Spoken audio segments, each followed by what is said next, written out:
¿Qué viene siendo un contralor y por qué es importante contar con un perfil específico para este puesto? Mire, si queremos que las cosas marchen bien, la figura es fundamental para mantener el orden y asegurarnos que las metas que hayamos fijado se cumplan, pero de manera adecuada, sin transgresiones, sin violaciones.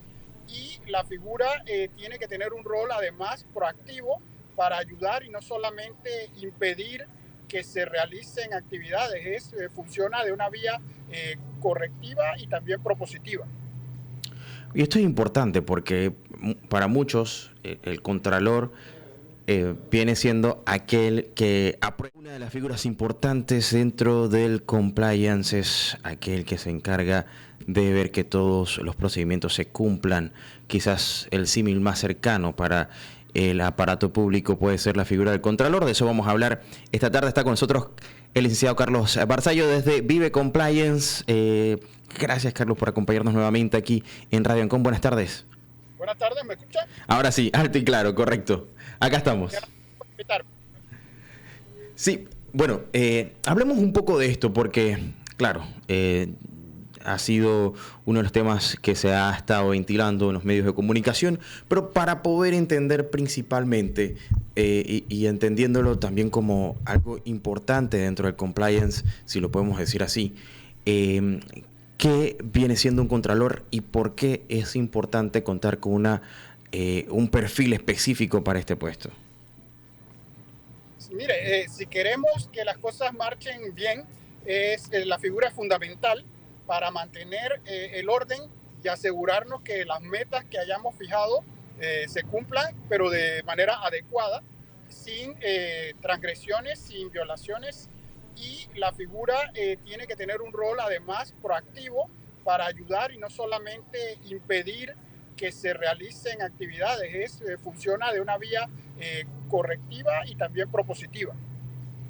Y esto es importante porque para muchos el contralor viene siendo aquel que aprueba o desaprueba, pero usted ha dicho algunas características que son importantes y que van más allá de esa simple función de decir sí o no. Sí, eso es así porque esto ha ido evolucionando y con el tiempo cada vez nos hemos dado cuenta que esto debe ser más integral. Barrera y decir a todo que no, no hay un servicio público ni privado adecuado. Hay que saber, además de decir que no cuando corresponde, también proponer soluciones de cómo poder hacer las cosas bien.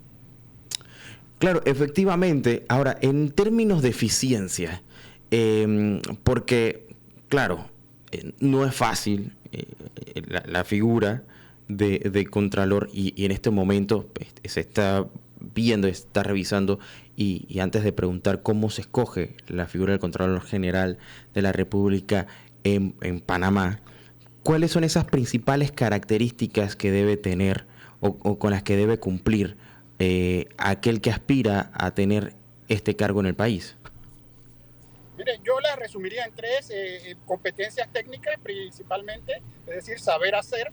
También obviamente requiere de tener unas ciertas características personales, integridad, ética, que son fundamentales.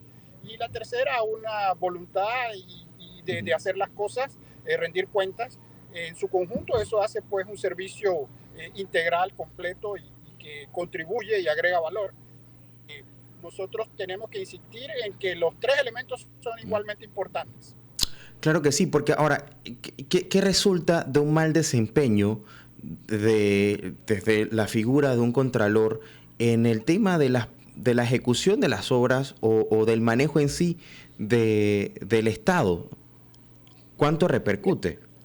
Repercute directamente, es el despilfarro, el mal uso de los fondos y situaciones que estamos viviendo lamentablemente con ejemplos muy concretos: alta deuda, ineficiencia en el gasto público, injusticias palpables donde ciudadanos que pagan sus impuestos son utilizados para lo que no deben ser y producen injusticias, y todo con un manto de impunidad.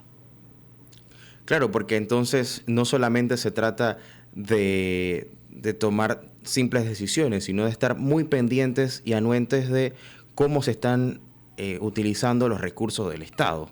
es lo que pudiéramos entender.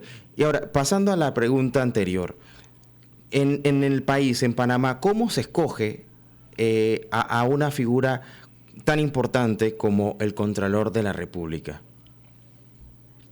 Sí, esa pregunta es muy pertinente y hay que hacer docencia.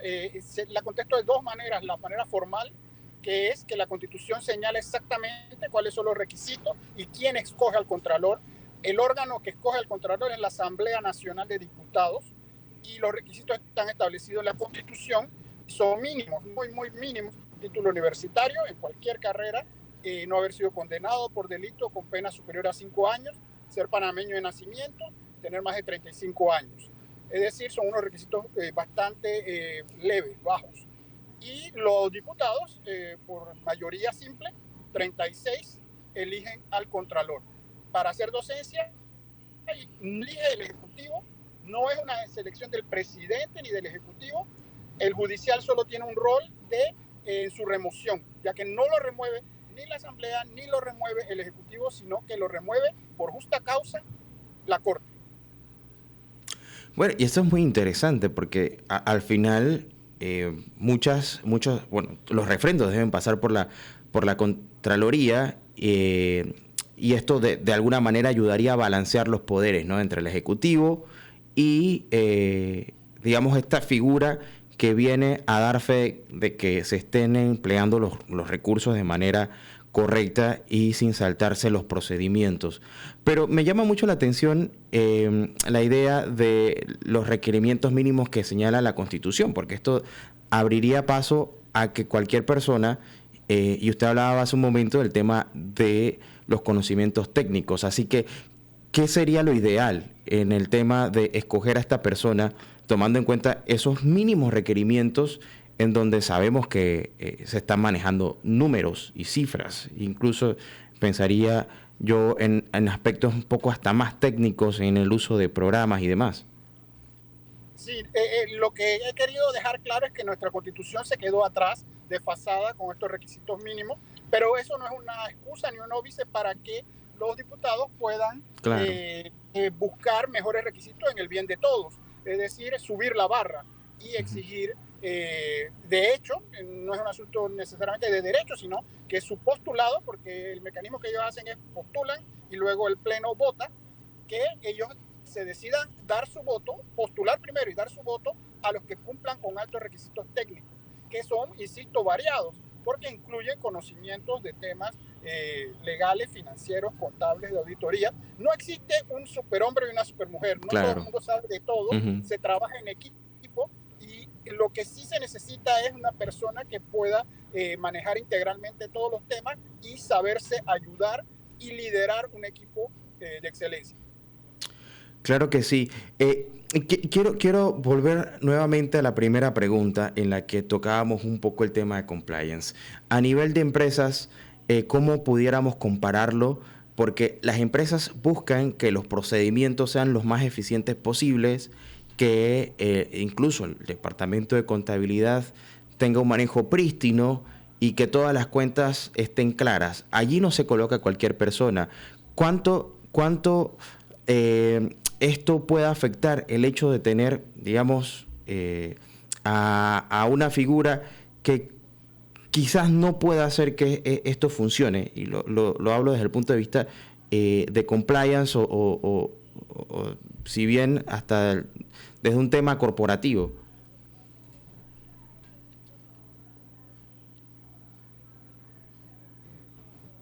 Sí, sería una receta para la cabeza. No está claro lo que tiene que hacer y cómo hacerlo para liderar el equipo técnico, que es lo que lo va a ejecutar.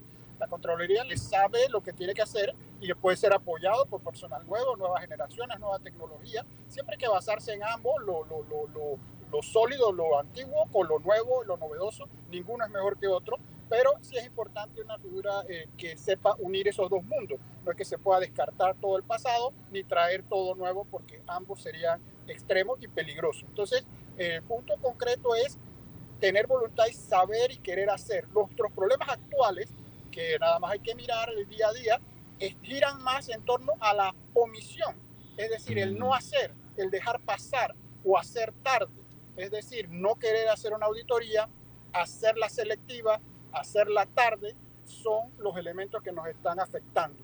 Y eso puede cambiar con el deseo de hacer las cosas bien. Claro, varios grupos, incluidos la PEDE y otros más, han hecho hincapié precisamente en esos puntos y en la necesidad de tener a una persona con esas capacidades de poder atender muchas de las cosas y falencias que se han presentado en el gobierno anterior. Y con base en ello, quiero preguntarle si, a su consideración, ¿cuáles son esos principales aspectos a los que el próximo Contralor debe enfrentarse y corregirlos? Mire, solo por mencionar algunos, la lista puede ser más amplia. Hay que ponerse al día en cuanto a las auditorías que se quedaron pendientes, no se hicieron tarde. Hay que hacer ese inventario, ya que como es bueno que la ciudadanía sepa, su audiencia conozca, las auditorías de la Contraloría son la pieza fundamental para que el Ministerio Público pueda seguir los procesos, la Fiscalía de Cuentas pueda seguir, el Tribunal de Cuentas pueda decidir. Sin eso no procede. No se puede privatizar esto, no hay auditorías privadas. Entonces, sabiendo eso, hay que saber por qué no se han hecho lo que se ha hecho. Puede haber dos razones y las resumo. Una es porque no se tiene la capacidad humana para hacerlo, no hay suficiente personal, porque son demasiadas auditorías, entonces hay que llenar ese hueco debidamente, no es cantidad, sino calidad.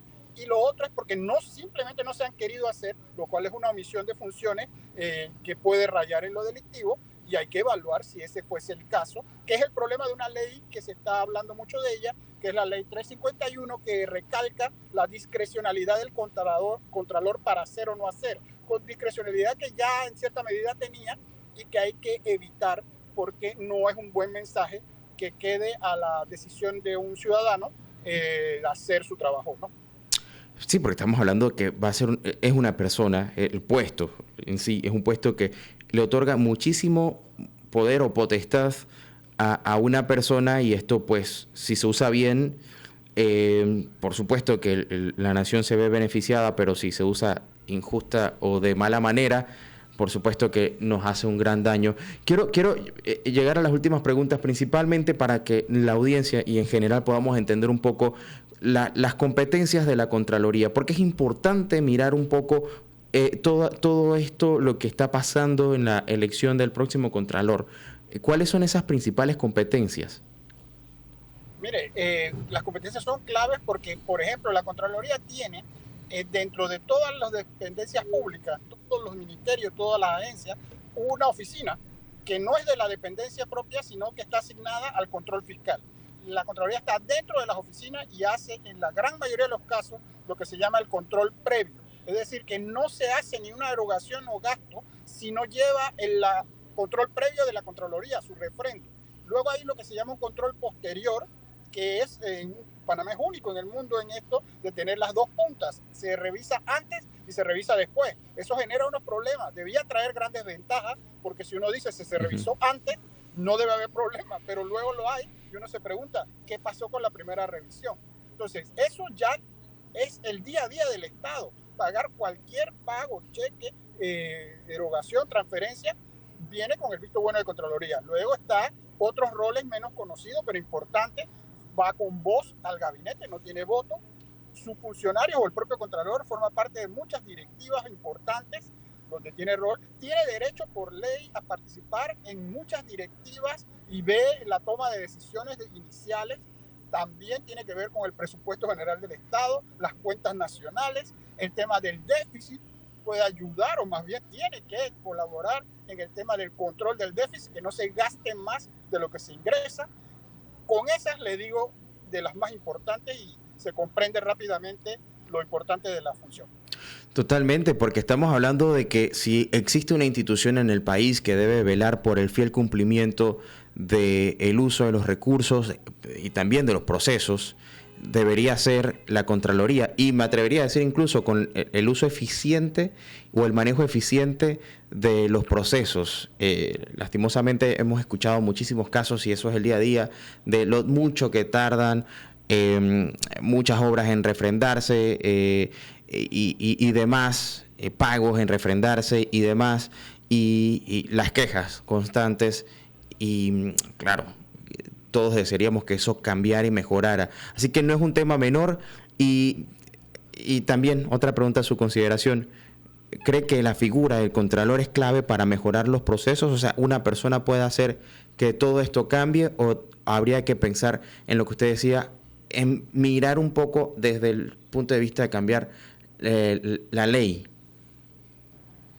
Mire, yo creo que todos los elementos ayudan, el cambiar la ley, pero no lo haría como el principal o el más importante, porque nosotros tenemos lo que yo llamo un fetichismo con la ley. Creemos que es la ley la que nos va a solucionar todo. La ley nos puede ayudar, y se lo dice un abogado, 35 años de experiencia, pero no al punto de creer que por solo tener la ley lo vamos a alcanzar. Depende mucho de nuestra voluntad y de querer hacer, porque las leyes muchas veces no se cumplen, o incluso tenemos un problema peor, se hacen mal para que precisamente no funcionen bien cuando se quieren usar. Y usted hace una pregunta importante, que es el dolor de cabeza de todo el mundo, que es los tiempos de respuesta. Es un servicio público y hay que dar el mejor servicio en el menor tiempo posible. Hay que preguntarse, ¿tenemos la cantidad suficiente de recursos para dar la respuesta en tiempo? Si la respuesta es no, hay que buscar esos recursos. Si la respuesta es sí, hay que preguntarse por qué demora. Y a veces hay problemas que se han estudiado de que las demoras se vuelven intencionales para producir situaciones indebidas de que se pague para que se alteren los órdenes y los turnos. Eso es un tema muy común en Panamá y el mundo y hay que evitarlo al máximo o eliminarlo a través, en ayuda a la tecnología, donde todo el mundo sepa en qué orden entró su pedido y que sepa que debe salir el que entró primero, sale primero, y el que entró de último, sale de último. Bueno, y me surge una cuestión, una pregunta, ¿no? Y ahora cuando usted habla de la tecnología, ¿hay modelos que han implementado la tecnología y han resultado ser eficientes en el uso de la misma? Sí, definitivamente, y no, igual que con la ley, no debemos caer en un fetichismo de la tecnología, porque tenemos que reconocer, lo que tenemos algunos años en esto, de que ya tenemos mucha mejor tecnología que la que teníamos al principio. Okay. Ya uno puede saber hoy en día por dónde va su trámite en la Contraloría y uno puede ver más transparente los días y las fechas. Sin embargo, todavía eso no logra el objetivo final, porque a pesar de que sabemos que algo entró y sale, lo único que tenemos es a veces anomalías de que algo entró y salió muy rápido, pero luego no hay explicación de por qué fue así y luego no hay rendición de cuentas ni hay exigencia de responsabilidad. ¿Qué quiero decir con esto? Tener tecnología perfecto y hay que apoyarlo y hay que tenerla mejor, pero eso solo tampoco es el elemento único, crucial, sino que es una unidad de factores, es un ecosistema donde todo tiene un valor y si falta, altera la operación. Claro que sí. Ya por último, los principales retos entonces a mejorar en cuanto, sobre todo a los procesos dentro de la Contraloría. Usted hablaba de transparencia, se ha avanzado mucho, no obstante todavía creo que hay muchas personas que no están satisfechas con lo que se tiene. Y tienen toda la razón para no estarlo, siempre hay que estar exigiendo más y mejor, eso es una permanente necesidad para que progresemos. Si nos contentamos con lo que tenemos, no hay progreso. El progreso depende de los insatisfechos. Y yo quisiera cerrar con una idea porque estamos a veces concentrados en la coyuntura, los escándalos del día a día. Hay que pensar a largo plazo y en el futuro. La Contraloría también es el recipiente de muchos datos y mucha información. Y hoy vivimos en el mundo de la Big Data y el manejo de datos. Y tener esos datos a tiempo es importante para tomar decisiones. Eso es algo también que hay que mantener, mejorar y tenerlos a tiempo para que el sector público y privado sepan. En el pasado hay gente que no ha querido que la data se conozca porque a veces donde se mantiene a la gente ignorante sin información, se tiene más poder. Hay que democratizar la data, tenerla a tiempo para que sea utilizada por todos y todos nos beneficiemos.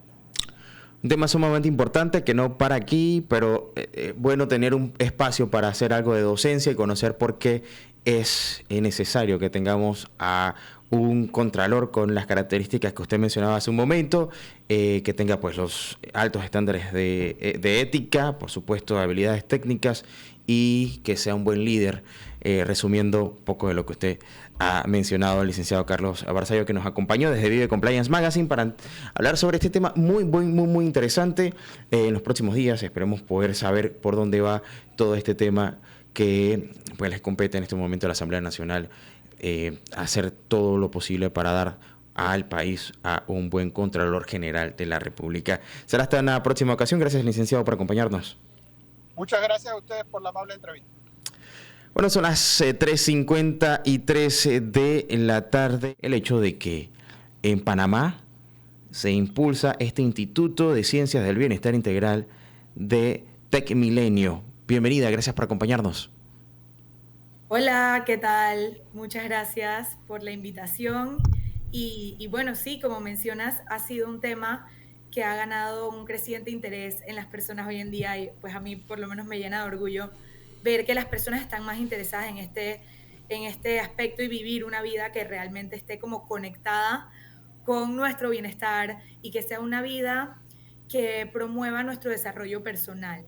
Cuando hablamos de bienestar integral, nos referimos no solo a la salud desde un punto de vista físico, de estar sin ninguna enfermedad, sino en las diferentes dimensiones de nuestra vida, ya sea emocional, mental, financiera incluso, y también social. Entonces, es un término que va un poquito más allá únicamente pues de nuestra salud o no tener alguna enfermedad como tal.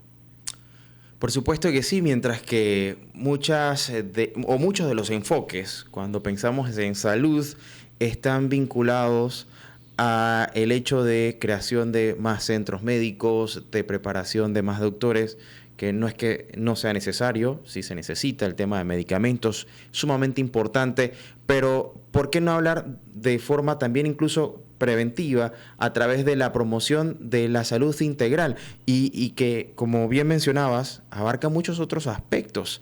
Y ahora tengo que preguntarte, con respecto a este Instituto de Ciencias de Bienestar Integral de TecMilenio que llega a nuestro país, ¿cuáles son esos enfoques que busca presentar a Panamá?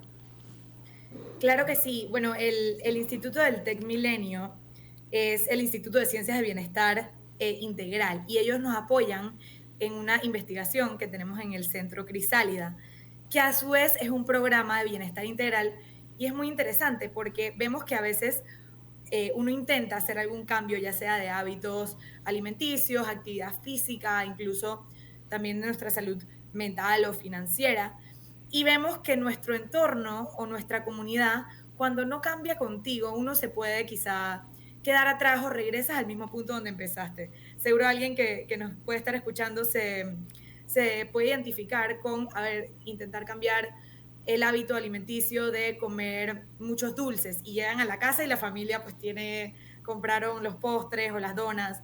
Entonces, por eso nuestra visión y el programa Revitalízate que tenemos involucra no solo a la persona como individuo, sino también a su comunidad. Y lo hacemos con diferentes factores, incluimos pues como no solo la motivación del momento presente, sino la disciplina para poder sostener ese cambio a largo plazo, involucrar a los miembros de la familia, a las amistades, a sus compañeros de trabajo, porque el programa actualmente pues lo hacemos en empresas, pero diferentes aspectos que influyan en que el cambio que uno intenta hacer para su vida, que muchas veces sabemos y tenemos el conocimiento, pero pues el cambio no es fácil, y que este cambio sea sostenible en el tiempo.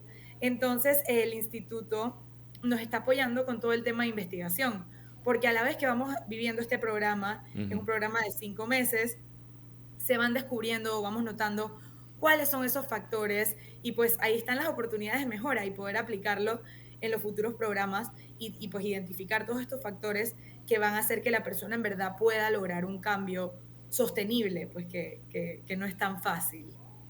Claro, y hace un momento hablabas un poco también de el empezar a cambiar, y sabemos que como sociedad Panamá es una sociedad muy compleja porque una de las características es su interculturalidad y es complicado quizás el poder colocar a cada uno de los panameños dentro de un mismo enfoque.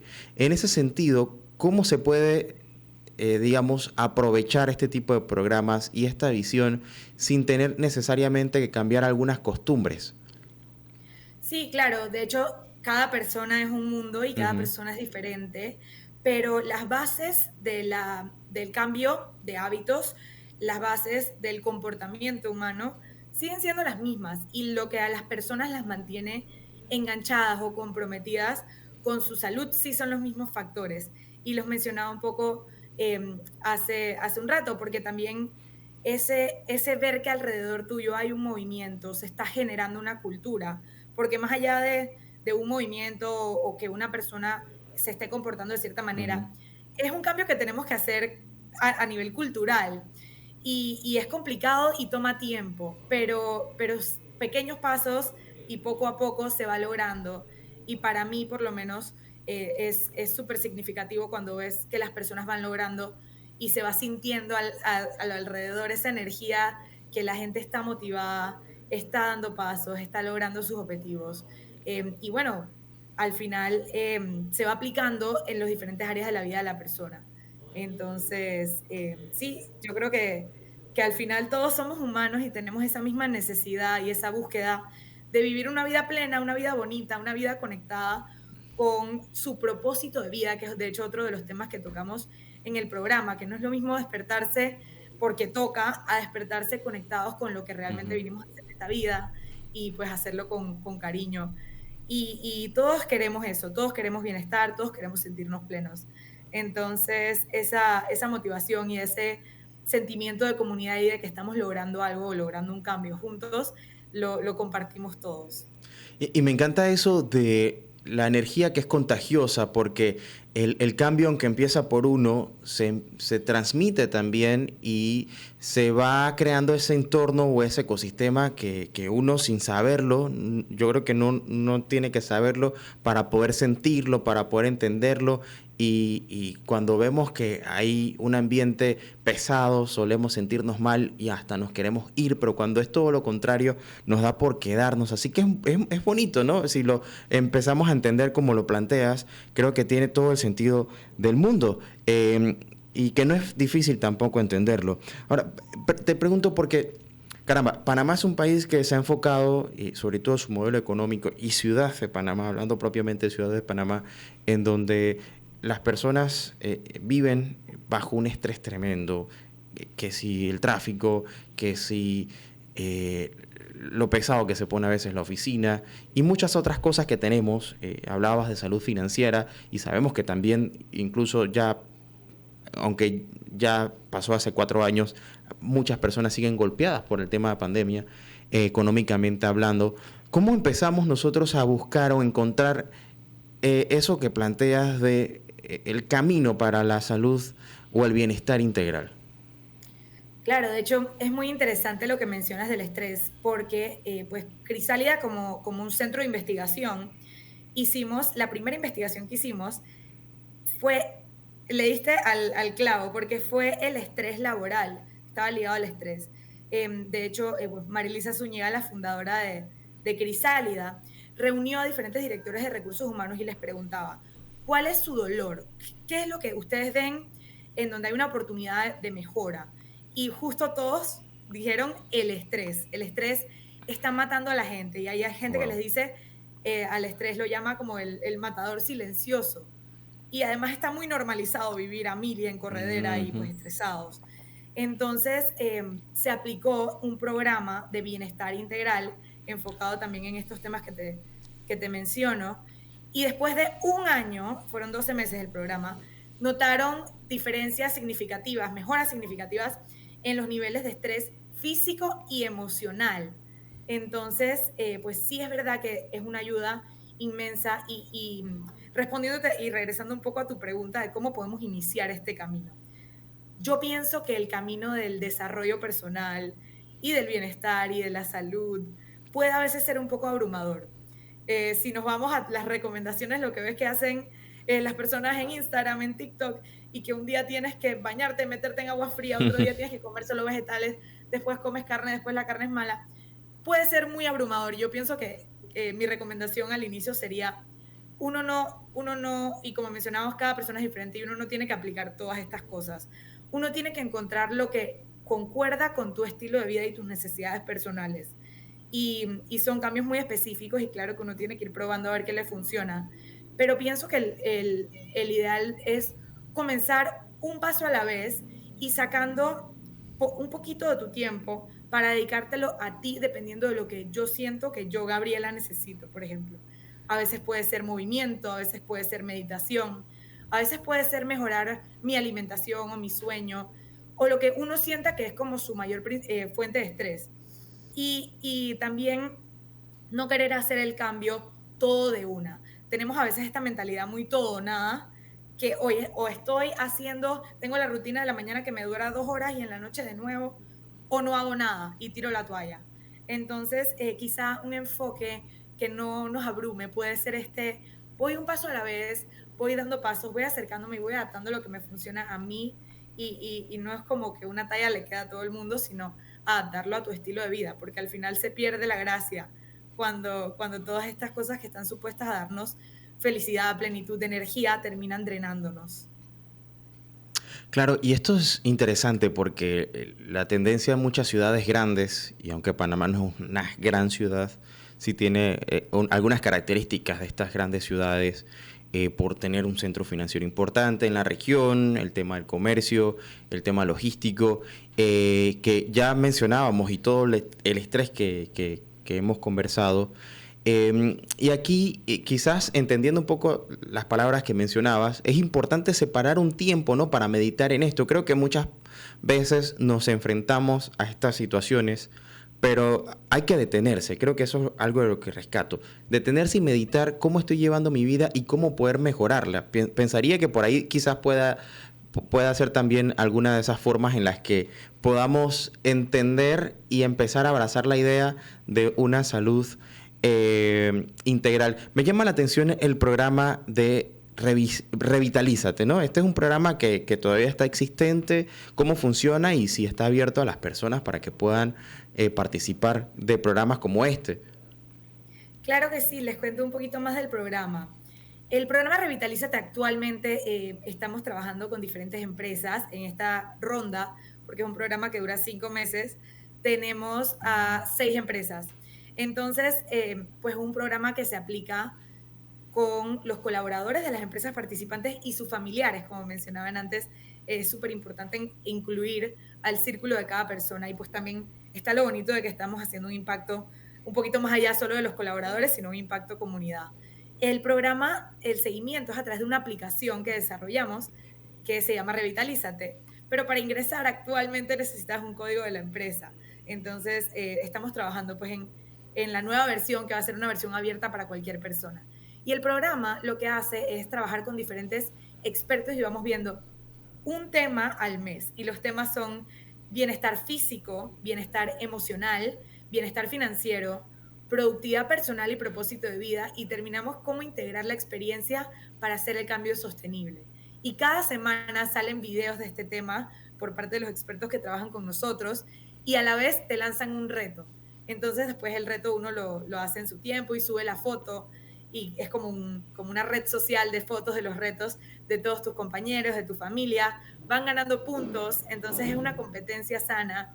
Y pues lo que te comentaba cuando se diseñó el Ujú. programa, quería y buscaba pues incluir estos elementos que sabemos que enganchan a las personas, que va más allá de escuchar quizá una charla o un podcast, que se puede quedar en una acción solamente.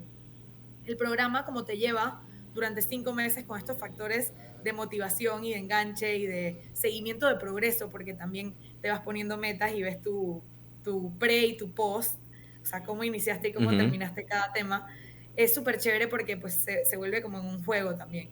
Entonces, pues en el programa vamos haciendo todo este recorrido y los departamentos van compitiendo los unos con los otros. Se va sumando los puntos y se va premiando pues el compromiso que tengan con la aplicación y que tanto participan.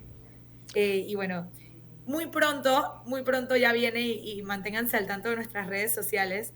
En Instagram nos llamamos @crisálidapty, porque ya vamos a estar lanzando el programa abierto para que en nuestro núcleo familiar o con nuestros amigos podamos igual jugar este juego del bienestar y ver pues todo este contenido, porque al final siempre trabajamos con expertos que puedan brindar esta educación y muchas personas quieren empezar o tienen esta inquietud, pero no saben por dónde o no saben qué hacer.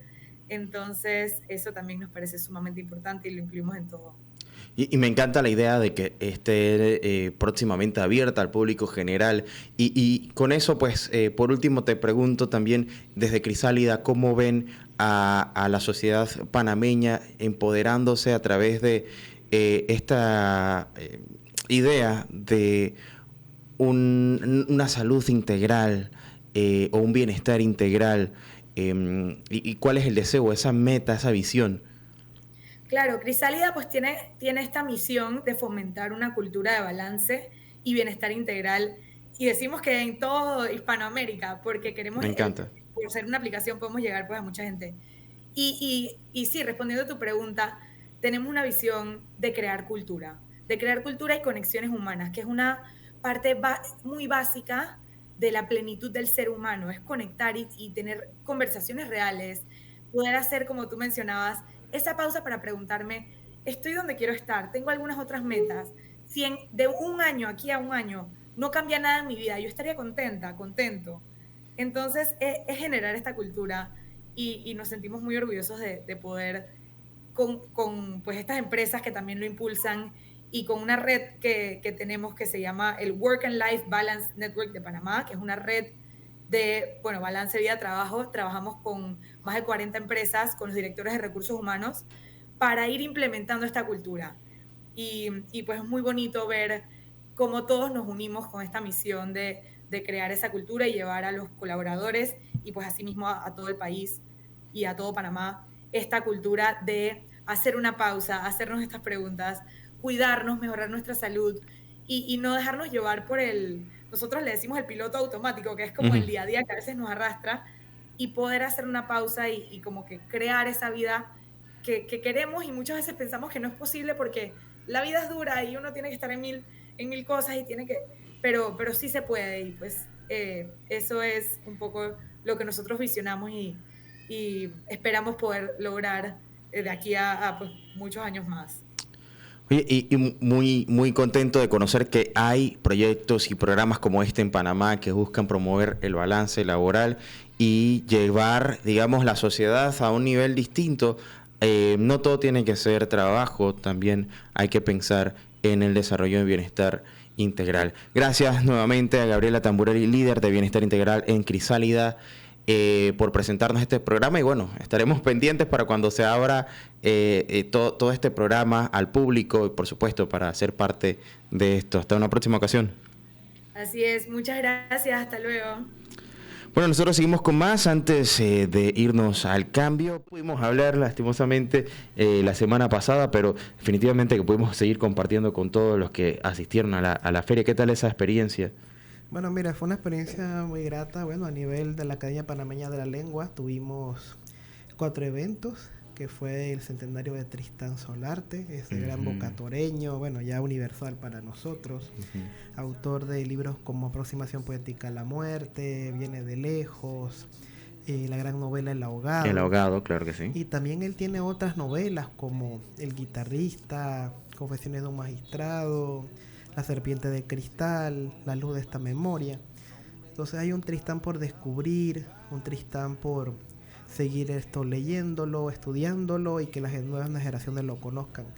También hubo un coloquio sobre la lengua y el habla del panameño. Fue muy interesante porque ahí intervinieron Rodolfo de Gracia, académico nuestro, lexicógrafo, la profesora Margarita Vázquez, que ella nos ha dado pues como a la posteridad el diccionario de uso del español de Panamá, donde ahí bueno esto se reúne en palabras, modismo del español que usamos nosotros, ¿no? También está el profesor Melquiades Villarreal dando ese aporte, digamos, del español que se habla en Azuero, en el interior de nuestro país. Así que fue, digamos, una jornada sumamente interesante, pues cada uno dio su aporte y bueno, terminamos, digamos, con la risa, ¿no? Por la forma de hablar de nosotros mismos, de alguna manera. Y también hubo un homenaje a Aristides Martínez Ortega, académico nuestro, profesor de la universidad, catedrático de literatura panameña, y se le dio pues un homenaje a su obra y a su vida. Y también tuvimos la presentación del libro Hora Reunida de Darío Herrera, que ya hablamos de él aquí en este programa. Claro que sí. Un gran modernista, cuentista fabuloso, poeta exquisito, así que bueno, fue una jornada ardua para la Academia Panameña de la Lengua. También tuvimos actividades con los becarios. Ellos acaban de regresar de España, estaban también brindando actividades y talleres en la Feria del Libro. Que era España, casualmente, el país invitado este año. Correcto, España el país invitado. Bueno, muy interesante la jornada entonces para la fiesta literaria de Panamá, esa gran feria del libro. Ahí estuvimos nosotros compartiendo también con varios de los autores. Pero la literatura no solamente es un tema de una semana, ¿no? Y el habla, la conversación, el español es algo de todos los días para los hispanohablantes y es algo de lo que nosotros aprovechamos como en este espacio para promover el uso del idioma de forma correcta. Y claro, desde el apoyo de la Academia Panameña de la Lengua y presentando obras magistrales como las que nos traes este miércoles. Háblenos un poco acerca de eso. Bueno, vamos a hablar en esta ocasión de María Olimpia Dovaldía. María Olimpia Dovaldía es conocida como la Alondra Chiricana. Ella nació en el siglo XIX. ¿Tenía algo que ver con el presidente Ovaldía? Sí, ella estuvo emparentada con él. Y bueno, María Olimpia Dovaldía ejerció, como digamos, nació ya a finales del siglo XIX, ya hizo su vida ya a principios del siglo XX, murió longeva en los años 80. Y bueno, aquí vamos a dar a colación su vida y su obra porque fue la primera mujer académica de la lengua. Ella fue nombrada en enero de 1951. Ahorita mismo estamos haciendo, la revisión de la historia, semblanza de los académicos, en rumbo al centenario de la institución. Y me he encontrado aquí nuevamente con la Alondra Chiricana, que tiene, digamos, el valor de que muchos niños y jóvenes tienen ese primer acercamiento a la poesía gracias a la obra de María Olimpia Dovaldía. Ok, háblanos un poco acerca de eso que mencionabas. ¿Cómo se da ese acercamiento y por qué? ¿Qué nos trae, qué nos regala la Alondra Chiricana? Bueno, mira, el acercamiento se da porque, claro, estamos viendo las figuras de la academia desde los fundadores y ella tiene ese mérito de en los años 50 ser la primera mujer en ingresar a la institución. Ya después de esto, digamos que hubo el ingreso de otras mujeres como Elsa Alvarado de Ricord, la Guardia de Alfaro, tenemos después Berna Burrell, que en paz descanse, tenemos El Urriola, Emma Gómez, Mimi Herrera, por decirte mujeres ya académicas de número. Entonces la pionera, digamos, la que abrió el camino fue precisamente María Olimpia Dovaldía, Chiricana, cuya obra es una obra que también tiene ese instinto de la maternidad, la ternura, también está el paisaje como personaje, también la historia, porque fue una mujer preocupada por la historia. Tiene un poema Urracá, también un poema social, El Mártir de Enero, por el 9 de enero del 64. Visiones Eternas, que es un libro que también tiene mucho de la historia de Panamá. Entonces fue una mujer preocupada por tópicos nacionales y también, la condición de la mujer. Así que es una mujer que dio, digamos, a nuestra lírica interesantes aportes de diversos temas. Y ella aborda qué géneros, hablabas de poesía, pero también se va un poco más al ensayo, ¿dónde destaca más su obra? No, en la parte lírica, en lo que es la poesía. Y de hecho, María Olimpia Dovaldía tomó una decisión muy personal. Ella, de hecho, se carteaba con Gabriela Mistral, la Premio Nobel de Literatura de Chile. Y compartían, digamos, algunas similitudes, que ambas eran maestras, digamos, los mismos temas, la niñez, el paisaje, a veces reflexiones de la muerte. Y María Olimpia Dovaldía, ella, digamos, que siempre tuvo esa decisión estilística, a pesar de que, fue una mujer que vivió ya hasta los años 80, ella conservó, digamos, esa línea estilística de la rima, los versos medidos en algunos poemas. Y digamos que es una figura interesante. Pues Chiriquí se ha distinguido por aportar a la lírica panameña grandes autores. Inclusive ahí se cuenta que hubo un homenaje en una universidad de Chiriquí a 7 poetas chiricanas. Entonces ahí se contó con María Olimpia Dovaldía, Beatriz Miranda de Cabal, que era su hermana, Elsa Alvarado de Ricord, Matilde Real de González, Esther María Oces, Rosa Elvira Álvarez y la que está viva ahorita es Osidia Candaneo de Zúñiga. Entonces fue un homenaje bello que le realizó la provincia a 7 poetas chiricanos. Claro, qué interesante. Y mujeres que han dejado su legado a través de las letras. Háblanos un poco acerca de esta es una obra de poemas de Sí, mira, María Olimpia Ovaldía, ¿cierto? es un tesoro en realidad porque ya esto no se consigue. El Club Kiwanis realizaba ediciones de escritores, no solamente está de doña María Olimpia de Ovaldía, sino también tenemos de Demetrio Herrera Sevillano, de Corsi, los ensayos de Eusebia Morales. Y bueno, esta obra poética se publicó en el año 75. Entonces el prólogo lo hizo la académica Gloria Guardia de Alfaro. Y bueno, también recoge fotos. Por ejemplo, está con Carmen Sánchez de López, que fue la fundadora del Panama School, mi alma mater, colegio del cual yo me formé. Está también con su esposo, José de Ovaldía Jované, la casona en Chiriquí, sus hijos. O sea, es un libro interesante porque recoge toda la obra poética, inclusive hasta la inédita. Y bueno, digamos que complementa pues entonces la serie de fotos.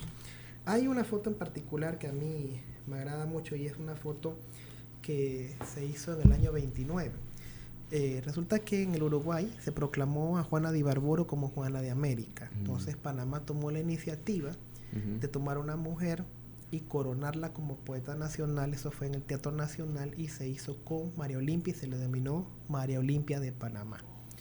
Este evento fue muy significativo, pues lo organizó la Escuela Profesional. En ese tiempo trabajaban allí Isabel Reado Valdía y bueno, se le coronó con los laureles de oro y caían pétalos de rosas en el escenario. Qué bonito. Así que bueno, en ese tiempo digamos que los poetas eran celebrados, merecían este honor. Así que ella tuvo, digamos, ese privilegio de ser coronada en el Teatro Nacional. Y como anécdota, yo recuerdo que un concurso de declamación que gané en la infancia, me tocó el intercolegial. Entonces recité en el intercolegial y recuerdo que su hija María Gilma Valdía, que fue una destacada maestra, docente, que trabajó con el colegio Hija, ella me invitó a su casa. Yo tenía 10 años de edad, me acuerdo que mi padre me dejó en el Hija del Casino, ella me recogió y me llevó a la casa de ella, estaba su hermano. Entonces, bueno, pregunté algunas cosas sobre María Olimpia y yo recuerdo haber visto en una vitrina la corona de laureles con la cual coronaron a su madre. Así que fue un momento muy especial. Claro, y qué bonito que sí, en Panamá se habría dado el tiempo en el que, como bien lo dices, a los autores, poetas, literatos se les daba ese reconocimiento, que ojalá volvamos a esos tiempos de antaño que digamos también marcaron un paso o un tiempo importante en la literatura. ¿A qué sabe la poesía de la alondra chiricana? Bueno, te digo, hay todo tipo de tópicos. Ella, bueno, ahondaba a Dios, a la naturaleza. Por ejemplo, crepuscular. Velado por las gasas de nube purpurina, a ocaso se encamina agonizante el sol. Se escucha ya a lo lejos la voz de una campana, las perlas de sus trinos el ruiseñor desgrana y sube de las almas al cielo la oración. De gala se ha vestido la naturaleza entera, los montes, la pradera, la azul inmensidad. Hay nubes de topacio, colinas de amatista, de todos los colores el soberano artista, de su paleta regia, hoy quiso derramar. El sol en occidente se imeja inmensa pira, el bosque es una lira, la brisa un trovador, el campo es un poeta del sol enamorado, las flores son estrofas de verso perfumado y la dorada tarde un ósculo de amor. Qué bonito, ese te lo sabes de memoria. Sí, porque recuerdo que lo recité en la escuela primaria. Claro, y qué interesante. Háblanos un poco de la estructura, ¿no? Porque explicabas sobre la poesía que le hacía lírica y que incluso contaba los versos. ¿Cómo es eso? Bueno, es que hay poesía, digamos, poesía de tono clásico, que ya, digamos, tomaba los moldes clásicos. Hay unos que son de verso, digamos, otros autores escogen escribir en verso libre, que no tienen una métrica. Y la métrica son los versos contados, que puede ser versos de 8 octosílabos, que las décimas que se cantan aquí en Panamá están escritas en octosílabos. También está el decasílabo, el endecasílabo, que es un verso con mucha musicalidad. el alejandrino, que tiene 14. Entonces digamos que doña María Olimpia de Valdía a veces tomaba estos moldes, y si no los tomaba, entonces ella digamos, utilizaba el recurso de la rima, como pudiste ver en el poema crepuscular, escuchar en el poema crepuscular. Claro, y ahora tocas un tema bien interesante, ¿no? La décima panameña, digamos, es poesía cantada, si lo vemos desde ese punto, ¿no? Claro, es poesía cantada, y de hecho nosotros, bueno, tenemos que, bueno, será para un tema, digamos, para otra sesión, hablar pues de la importancia de lo que es la décima en nuestro país, porque es una manera de cantar poesía, y todavía, digamos, las cantaderas es una celebración de la poesía. Qué interesante. Ahora, esta estructura, que es como muchos empezamos a conocer la poesía, porque en la escuela, como tú lo mencionaste, nos ponen a recitar poesías y en su mayoría son de antaño o de algunos poetas no tan actuales. Pareciera que hay una tendencia a no seguir como que esa estructura, poesía libre, o eso es algo que ya tiene su tiempo. Lo que pasa es que, bueno, yo pienso que no es que quede, claro, es parte del pasado, parte de la herencia. Y yo, por ejemplo, de una edición muy particular, yo cultivo el soneto. Que el soneto, bueno, tiene 14 versos en decasílabos, y esto, te digo, eso no se ha perdido en realidad. Ok, interesante. Decasílabos vendría siendo que cada verso tiene 10 sílabas, 10 ¿no? sílabas. Entonces, el endecasílabo tiene 11. Entonces, cuando se escribe, el que está escribiendo poesía, lo que hace es que tienen que contar cada sílaba y tiene que, si escribes en decasílabo o decasílabo, contar que cumpla con esos parámetros. ¿Es así? Claro, esto cumple con los parámetros, contar las sílabas, pero hay poetas que tienen una maestría en el oído, que ya nada más con el oído ya sabían esto, que tenía las 11 sílabas, inclusive hasta leyéndoselo. Yo recuerdo, por ejemplo, que el que me dio las primeras clases de perspectiva fue Ricardo J. Bermúdez, que podemos también hablar en otro programa de él. Lo conocí ya con 84 años, y bueno, recuerdo que le leí algo que yo pensaba que eran sonetos y endecasílabos, y fue el primero que me empezó a hablar de lo que eran los endecasílabos, la música y todo. Y solamente con escucharme, y siendo ya un anciano, así que siempre recuerdo también con mucha ternura ese momento. Bueno, qué interesante. O sea, que más allá de solamente el sentimiento que uno imprime, porque para muchos la poesía es muy sentimental, muchos sabemos que va mucho más allá, ¿verdad? Y creo que como poeta lo puedes decir mejor que yo, pero tiene una estructura que puede llegar hasta ser muy compleja cuando uno la va estudiando. Claro que hay una complejidad, claro que hay, digamos, estructura, tiene sus leyes, tiene la métrica tiene pues sus normas. Entonces, claro, hay que conocerlas. Inclusive, bueno, hasta para escribir, conocerlas primero y después romper los moldes. Claro, esos principales paradigmas, ¿no?, que se tiene frente a lo que es la poesía, ¿cuáles son los más comunes que regularmente se escuchan? Bueno, te digo, tiene que ver, digamos, un mensaje, tiene que ver, digamos, el tema que vas a desarrollar, la musicalidad, los recursos estilísticos. Pero ya cuando ya hay muchas lecturas de por medio, eso no es racional, es algo que ya viene, digamos, del misterio. Claro, y eso es lo importante, ¿no? Tenemos un oyente, Javier, si te parece, que tiene una consulta que hacer. Buenas tardes, gracias por llamarnos, díganos su nombre y de dónde nos llama. Señor Bonilla, estoy llamando desde el tranque. Claro que sí, cuéntenos.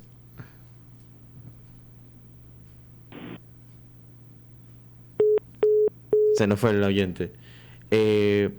Ahora, cuando empiezas a conocer, me imagino que eso también es atrayente, ¿no? El entender que no es solamente plasmar sentimientos, sino que seguir una estructura.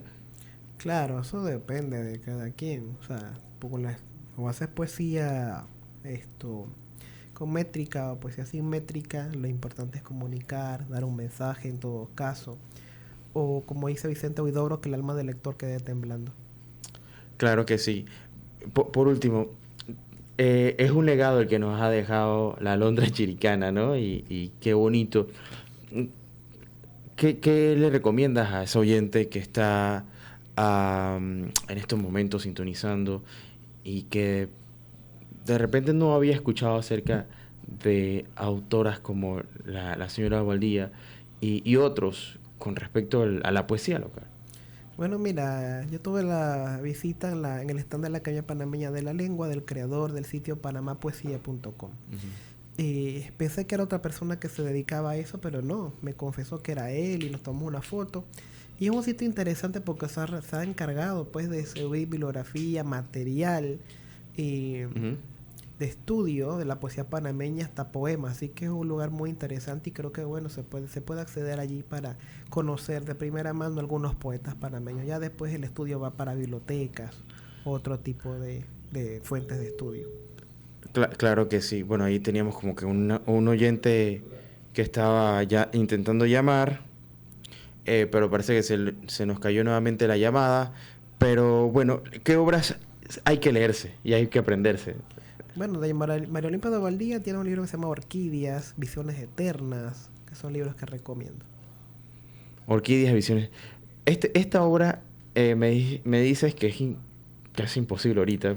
No, ya, la obra completa de María Olimpia de Valdía, publicada en el año 75 por el Cuquihuani, eso casi no se consigue ya.